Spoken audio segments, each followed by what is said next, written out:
Good morning. Welcome back to our channel explore Sanpriya. Gujarat सिरीजचा आज चौथा दिवस आहे. मित्रांनो, सकाळचे 7 वाजता आहेत. तर आम्ही द्वारकाधीश मंदिराचं दर्शनासाठी आपण आता निघतोय. काल रात्री 10-11 वाजता येऊन आम्ही महाराष्ट्र मंडळ द्वारका या ठिकाणी राहिलेलो आहे. तर मग दर्शनासाठी निघूयात. तर तुम्ही बघू शकता आम्ही मंदिर परिसरामध्ये आलोय. सकाळी 7 वाजे तरी एवढी मोठी गर्दी इथे दिसते आणि इथे कशाच तरी मिरवणूक चाललेली आहे.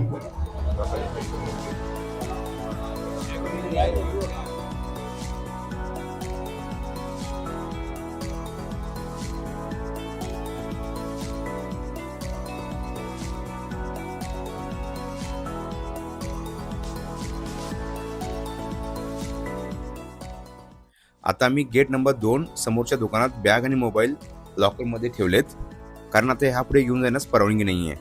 आणि आता पुढे आम्ही दर्शनासाठी निघालोय. चला तर मग दर्शन करूयात. आज आपण आलो आहोत भगवान श्रीकृष्णांच्या पवित्र नगरीत द्वारकाधीश मंदिरामध्ये. असं म्हणलं जातं की मथुरा सोडल्यानंतर श्रीकृष्ण यांनी समुद्रकिनारी ही भव्य द्वारका नगरी वसवली आणि म्हणूनच त्यांना इथे द्वारकाधीश म्हणजेच द्वारकेचा राजा म्हणून ओळखलं जातं. आता जे मंदिर पाहतोय आपण ते जवळपास 7 मजली भव्य रचना आहे आणि सुमारे 70 ते 80 मीटर उंच असेल. दुरूनच या मंदिराचं शिखर दिसायला लागतं. पण या मंदिराची सगळ्यात खास गोष्ट म्हणजे इथला ध्वज. मंदिराच्या शिखरावर लावलेला ध्वज दिवसातून अनेक वेळा बदलला जातो. तो ध्वज जवळपास 50 फूट लांब असतो आणि ते पाहणं द्वारकेतील एक खास परंपरा आहे. आम्ही जेव्हा इथे आलो तेव्हा अगदी योगायोगाने तो क्षण आम्हाला प्रत्यक्ष पाहायला मिळाला. खरंच सांगायचं तर तो अनुभव शब्दात सांगणं कठीण आहे. त्या क्षणाचे आम्ही स्वतः साक्षीदार होतो. खरंच असा पवित्र क्षण अनुभवायला मिळणं म्हणजे आमच्यासाठी खूप मोठं भाग्य आहे. जय द्वारकाधीश. द्वारकाधीश मंदिराचं आणखी एक महत्त्व म्हणजे हे हिंदू धर्मातील 4 प्रमुख धामांपैकी एक आहे. त्यामुळे भारतातून हजारो भक्त रोज इथे येतात. जय द्वारकाधीश. बोलो कृष्ण कन्हैया लाल की जय. बोला राधे राधे. राधे राधे. मंदिराजवळ गिरिराज म्हणून एक दुकान आहे. त्या ठिकाणी लॉकरची सोय होती. बघू शकता लॉकर आहे इथं. तिथं तुम्ही प्रसाद वगैरे घेऊ शकता. जर प्रसाद घेतला तर तुम्हाला लॉकर फ्री आहे आणि जर तुम्हाला प्रसाद घ्यायचा नसेल तर 100 रुपये देऊन तुमचे मोबाईल वगैरे सगळ्या गोष्टी तुम्ही ठेवू शकता. हाँ हाँ, क्या क्या मिलेगा? ओके. और क्या क्या मिलता है आपके दुकान में? कोई भी प्रसाद लो, 56 भोग मिल जाएगा. 56 भोग. तर द्वारकाधीशांचं दर्शन झालेलं आहे आणि द्वारकामध्ये जे लोकल साईट सीइंग आहेत म्हणजे 5-6 मंदिर आहेत ते आपण आता एक्सप्लोर करणार आहोत. पहिलं जे मंदिर आहे ते ब्रह्मकुमारी मंदिर आणि इथे लोकल दर्शनासाठी आम्ही रिक्षा केलेलो आहे आणि लोकल रिक्षातून आम्ही चाललोय. तर आता आपण ब्रह्मकुमारी विश्वविद्यालय ह्या ठिकाणी आलेलो आहे. इथे आतमध्ये खूप छान माहिती चित्रांच्या माध्यमातून दाखवली आहे. जसं की समय दर्शन, दिव्यदृष्टी दर्शन, महाभारत दर्शन, लीला दर्शन आणि राजयोग दर्शन असं. त्यानंतर कर्मदर्शनमध्ये सत्ययुग, त्रेतायुग, द्वापारयुग आणि कलियुग याबद्दलही खूप छान माहिती दिलेली आहे. तसंच इथे सृष्टीचक्र, दिव्य ज्ञान दर्शन, त्रिलोक दर्शन, आत्मा परमात्मा याबद्दलही चित्रांमधून समजावून सांगितलं आहे. एकूणच इथं सगळं काही चित्रांमधून समजावून सांगितलं असल्यामुळं बघायला आणि समजून घ्यायला खूप छान वाटतं. हे ठिकाण खूप शांत आणि सुंदर आहे. ब्रह्मकुमारी संस्था आध्यात्मिक ज्ञान देण्यासाठी ओळखली जाते. तुम्ही पण द्वारकेत आलात तर हे ठिकाण नक्की भेट द्या. तर आपण द्वारकामधील गोमती नदीवरती स्थित असलेले गीता मंदिर ह्या ठिकाणी आलेलो आहे. ह्या मंदिरामध्ये श्रीकृष्णांनी अर्जुनाला भगवद्गीता सांगितली होती. त्याचं प्रतिकृती ह्या ठिकाणी तयार केलेले आहेत आणि भिंतीवरती भगवद्गीतेचं सार ह्या ठिकाणी कोरलेले आहेत. आपण बघूयात. हे मंदिर भगवान श्रीकृष्ण आणि त्यांच्या भगवद्गीतेतील उपदेशांना समर्पित आहे.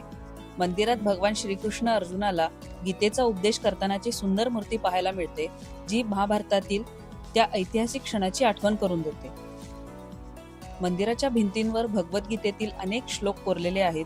त्यामुळे इथे दर्शनासोबत गीतेचा संदेशही अनुभवता येतो. हे मंदिर द्वारकाधीश मंदिरापासून सुमारे 2 किलोमीटर अंतरावर असून येथे वातावरण अतिशय शांत आणि प्रसन्न आहे. त्यामुळे द्वारका दर्शन करताना हे ठिकाण नक्की भेट देण्यासारखं आहे. तर मित्रांनो, आपण आता आलोय भडकेश्वर महादेव मंदिर याचं दर्शन घेण्यासाठी. जास्ती लोकांची गर्दी नाही आहे, तर आपण डायरेक्ट जाऊयात आणि दर्शन घेऊयात. आता हे लोकल साईट सीइंगमधलं 3रं मंदिर आहे. एकूण 6 मंदिरं आहेत. तर हे 6 मंदिर आपण लोकल रिक्षा करूनच फिरतो आहे, कारण ह्या ठिकाणी प्रायव्हेट व्हेकल घेऊन येणं जरासं अडचणीचं आहे आणि लोकल लोकांना जास्त इन्फॉर्मेशन असतं रूटबद्दल, त्यामुळं लोकल रिक्षा घेऊनच फिरतो आहे. आता हे बडकेश्वर टेम्पल बघू शकता, एकदम समुद्रकिनारी छान असं डेव्हलप केलेलं मंदिर आहे. स्थळात जाऊया आणि दर्शन घेऊयात. हे आहे भडकेश्वर महादेव मंदिर. अरबी समुद्राच्या कुशीत वसलेलं एक अतिशय अद्भुत मंदिर आहे हे. भरतीच्या वेळी जेव्हा समुद्राच्या लाटा मंदिराच्या पायऱ्यांपर्यंत येतात तेव्हा इथलं दृश्य खरंच खूप छान असतं. येथील शिवलिंग स्वयंभू मानलं जातं आणि या स्थानाचा इतिहास खूप जुना असल्याचं सांगितलं जातं. जेव्हा पावसाळ्यात समुद्राची पातळी वाढते तेव्हा कधी कधी हे मंदिर पूर्णपणे पाण्याखालीही जातं. जर तुम्ही इथे संध्याकाळी आलात तर इथला सूर्यास्त खूपच सुंदर दिसतो. द्वारका दर्शन करताना हे ठिकाण नक्की भेट देण्यासारखं आहे. तर मित्रांनो, आपण भडकेश्वर महादेवाचं मंदिराचं दर्शन करून द्वारकाधीश मंदिराशेजारी असलेल्या गायत्री शक्तीपीठ या ठिकाणी आलेलो आहे. तर ह्या ठिकाणी मा गायत्रीचं मंदिर आहे. चला तर मग आपण दर्शन करूयात.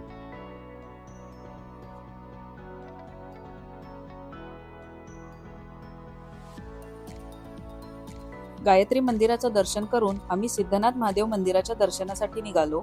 इथे महादेवाचं खूप छान दर्शन झालं. त्यानंतर इथेच प्रसादाची व्यवस्था होती, म्हणून आम्ही इथेच प्रसाद घेतला आणि पुढच्या दर्शनासाठी निघालो. तर मित्रांनो, आपण आलोय द्वारकामधले श्री स्वामीनारायण टेम्पल. हे मेन द्वारका मंदिराच्या बरोबर अपोजिट साईडलाच आहे आणि एकदम 1 ते 2 मिनिटाच्या अंतरावरती आहे. चला तर आपण मग दर्शन करूयात. हे मंदिर भगवान स्वामीनारायण यांना समर्पित आहे. मंदिराची वास्तुकला खूपच आकर्षक आहे. सुंदर कोरीव काम, रंगीबेरंगी स्तंभ आणि स्वच्छ परिसर हे सगळं बघून एक वेगळीच शांतता मिळते. मंदिराच्या आत भगवान स्वामीनारायणांची सुंदर मूर्ती आहे. श्री स्वामीनारायण मंदिराचं दर्शन ह्या ठिकाणी आमचं झालेलं आहे आणि त्या ऑफिसमध्ये इन्क्वायरी केली असता आपण बघू शकतो की ह्या मंदिर परिसरामध्ये भक्तांसाठी राहण्याची सोय देखील ह्या ठिकाणी उपलब्ध आहे. रूम हे 1000पासून ते 1500 पर्यंत AC नॉन AC ह्या कॅटेगरीमध्ये रूम्स आहेत. एकदम मंदिराजवळ असल्यामुळं जर तुम्ही द्वारकामध्ये येण्याचा प्लॅन करत असाल तर हे भक्त निवाससुद्धा तुम्ही बघू शकता. तर आपण द्वारकामध्ये लोकल साईट सीइंग ह्या रिक्षाने आपण फिरलोय. आरिफ भाई आहे आमच्यासोबत. 500 रुपए लगे, 2-2.5 घंटा जितना समय लगता है घूमने में। हां, पूरा 6 मंदिर घुमाते हैं। हां, तर त्यांचं असं म्हणणं आहे की 6 मंदिर आहेत, ते फिरण्यासाठी 2 ते 2.5 तास लागतात. तरी त्यांनी 2 तासामध्ये आमचं दर्शन झालेलं आहे. जर तुम्ही इथं आलात तर तुम्ही संपर्क करू शकता. लोकल साईट सीइंगसाठी 500 रुपये आहे फिक्स. 500 रुपए fix है। डिस्क्रिप्शनमध्ये यांचा नंबर मेन्शन करू, आरिफ भाऊचं नाव पण आम्ही मेन्शन करू. आला तर तुम्ही संपर्क करू शकता. एकदम छान दर्शन झालेलं आहे, त्यामुळे धन्यवाद. थँक्यू भाई. Thank you। तर द्वारकाधीश मंदिराचं दर्शन आपलं खूप छान झालेलं आहे. सकाळचे 10:30 वाजता आहेत. काल रात्री आम्ही भक्त निवास महाराष्ट्र मंडळ यांच्या इथं स्टे घेतलो होतो. AC 1400 रुपये, नॉन AC 1200 रुपये असं त्यांचे टरीफ आहेत. आम्ही यायच्या आधी ज्यावेळी पोरबंदरला होतो तिथनंच फोनवरती बुकिंग केलं होतं. मग यायचं असेल तर ऑनलाईन तुम्ही बुक करू शकता. रिसेप्शनिस्टला कॉन्टॅक्ट करू शकता. आम्ही नंबर आणि डिटेल्स डिस्क्रिप्शनमध्ये देऊच. रूम व्यवस्था वगैरे अतिशय सुंदर आहे, चांगलं आहे. गरम पाण्याची सोय आहे. इथलं जे महाराष्ट्रातले जे इथं पूर्वी जे येऊन थांबलेले लोक आहेत त्यांनी त्यांच्या मित्रमंडळातून असं उभारलेलं हे एक ट्रस्ट आहे. सर्व महाराष्ट्रीय लोकांचे हे ट्रस्टी आहेत. इथे एकदम अतिशय सुंदर अशी व्यवस्था आहे आणि जे कोण आपल्या महाराष्ट्रातले येणार असतील तर त्यांनी ऑनलाईन बुकिंग करून इथं तुम्ही थांबू शकता. तर तुम्ही महाराष्ट्र मंडळ द्वारका या ठिकाणी आलात तर तुमचं 4 व्हीलर असेल तर तुम्ही व्यवस्थितरित्या पार्क करू शकता. खूप स्पेशियस असं पार्किंग आहे. बॅक साईडला आहे, फ्रंटला आहे, तुम्ही बघू शकता. त्यामुळं पार्किंगचं अडचण नाही आहे. त्यामुळं डायरेक्ट येऊन तुम्ही इथं राहू शकता. आता आम्ही द्वारकातून बाहेर पडतोय. इथून आम्ही रुक्मिणी देवीचं मंदिर तसेच नागेश्वर ज्योतिर्लिंग आणि बेट द्वारका ह्या दर्शनासाठी आता निघतोय. तर व्हिडिओ शेवटपर्यंत बघा. द्वारकेपासून सुमारे 2 ते 3 किलोमीटर अंतरावर असलेलं हे सुंदर मंदिर म्हणजे रुक्मिणी देवी मंदिर. हे मंदिर भगवान श्रीकृष्णांच्या पत्नी रुक्मिणी माता यांना समर्पित आहे आणि द्वारकेतील अतिशय महत्त्वाच्या धार्मिक स्थळांपैकी एक मानलं जातं. पण तुम्हाला माहिती आहे का, हे द्वारकाधीश मंदिरापासून एवढं दूर का आहे? असं सांगितलं जातं की एकदा दुर्वासा ऋषी यांना भोजनासाठी बोलवले होते, पण वाटेत रुक्मिणी मातेला तहान लागली आणि श्रीकृष्णांनी गंगाजल निर्माण करून त्यांना पाणी दिलं. यामुळे दुर्वासा ऋषी रागावले आणि त्यांनी शाप दिला की रुक्मिणी आणि श्रीकृष्ण वेगवेगळ्या ठिकाणी राहतील. त्यामुळेच हे मंदिर द्वारकाधीश मंदिरापासून थोडं दूर आहे. द्वारका दर्शन करताना रुक्मिणी देवी टेम्पलला भेट दिली तर श्रीकृष्ण रुक्मिणीच्या या सुंदर कथेचा अनुभव नक्की घेता येतो.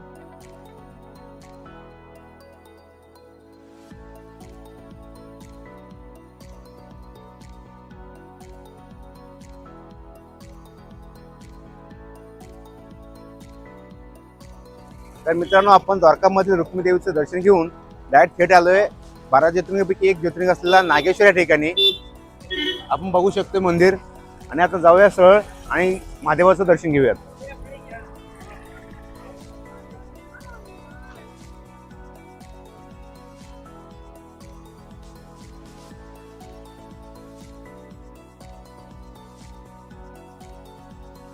या मंदिराची खास ओळख म्हणजे मंदिराबाहेर उभी असलेली भगवान शिवांची भव्य मूर्ती, जी दूरवरूनही दिसते.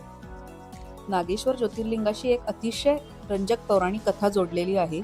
ही कथा भगवान शिवाचे परमभक्त सुप्रिय आणि एका राक्षसाशी संबंधित आहे. पूर्वी या भागात दारुका नावाचा एक शक्तिशाली राक्षस राहत होता. तो समुद्राजवळील दारुकावन नावाच्या जंगलात राहत असे आणि तेथून जाणाऱ्या साधू संतांना आणि लोकांना त्रास देत असे. एकदा त्याने अनेक लोकांना पकडून कैदेत टाकलं. त्या कैद्यांमध्ये भगवान शिवाचे भक्त सुप्रिय देखील होते. कैदेत असतानाही त्यांनी भगवान शिवाची प्रार्थना करायला सुरुवात केली. सुप्रियची भक्ती आणि प्रार्थना ऐकून भगवान शिव स्वतः त्या ठिकाणी प्रकट झाले. त्यांनी राक्षस दारुकाचा नाश केला आणि आपल्या भक्तांचे रक्षण केले. त्यावेळी भगवान शिव तेथे ज्योतिर्लिंगाच्या रूपात प्रकट झाले आणि ते स्थान पुढे नागेश्वर ज्योतिर्लिंग म्हणून प्रसिद्ध झाले. या कथेमुळे नागेश्वर ज्योतिर्लिंगाला भक्तांचं रक्षण करणारा आणि सर्व भय दूर करणारा शिव असं मानलं जातं. मंदिराच्या गर्भगृहात असलेलं शिवलिंग अतिशय पवित्र मानलं जातं आणि दररोज हजारो भाविक येथे दर्शनासाठी येतात.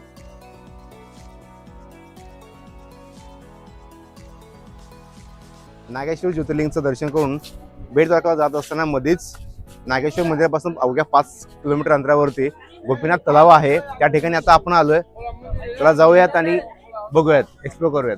द्वारका आणि बेट द्वारका यांच्या मधोमध असलेलं एक अतिशय पवित्र आणि ऐतिहासिक ठिकाण म्हणजे गोपी तलाव. पौराणिक कथेनुसार जेव्हा श्रीकृष्ण द्वारकेत राहायला आले तेव्हा वृंदावनातील गोपींना त्यांची खूप आठवण येत असे.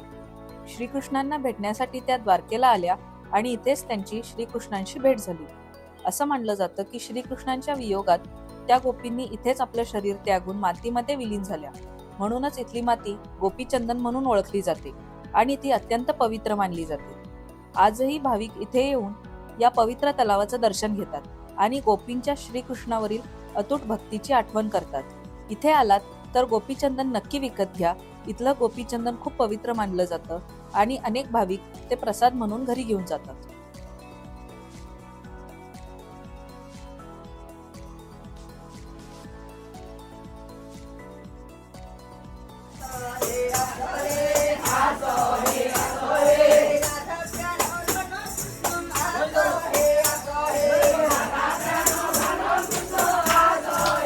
गोपी तलावाचं दर्शन घेऊन आम्ही आता बेट द्वारकाकडे निघालोय.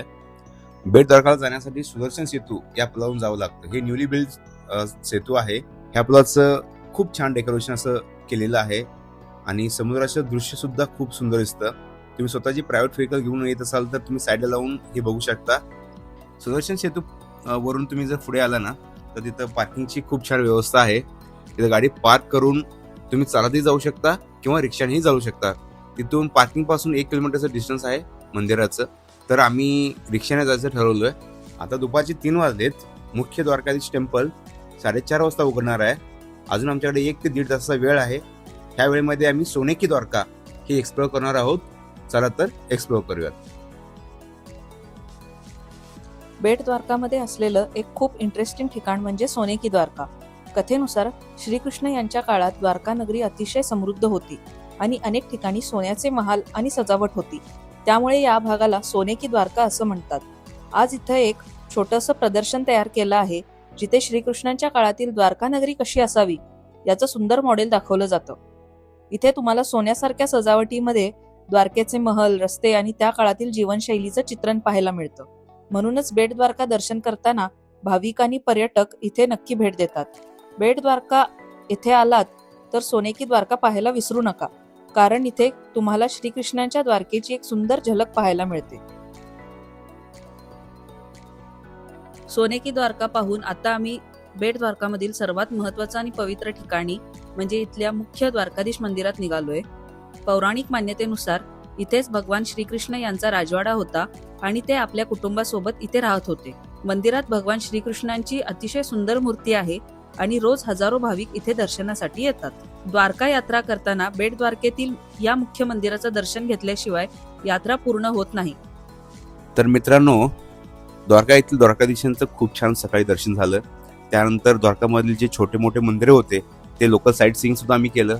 तिथून आम्ही निघालो रुक्मिणी देवी टेम्पलकडे. त्यानंतर नागेश्वर ज्योतिर्लिंगाचं दर्शनही खूप छान झालं. बेट द्वारकेचं दर्शन करून आम्ही निघतोय जुनागड गिरनारकडे. आणि आज आम्ही ऑलरेडी बुकिंग केलंय हिंदू सनातन धर्मशाला या ठिकाणी. नेक्स्ट 2 दिवसाचं आम्ही बुकिंग केलोय. बाय रोड आम्ही निघालोय. 250 किलोमीटरचं आसपास अंतर आहे जुनागडपर्यंत. हे 3 ते 4 तास तर ॲटलिस्ट लागतील आम्हाला. आम्ही ट्रॅव्हल करणार आणि जुनागडमध्ये जाऊन राहणार. आणि उद्या जुनागड आम्ही एक्सप्लोअर करणार आहोत. त्यामुळं stay tuned. Thanks for watching.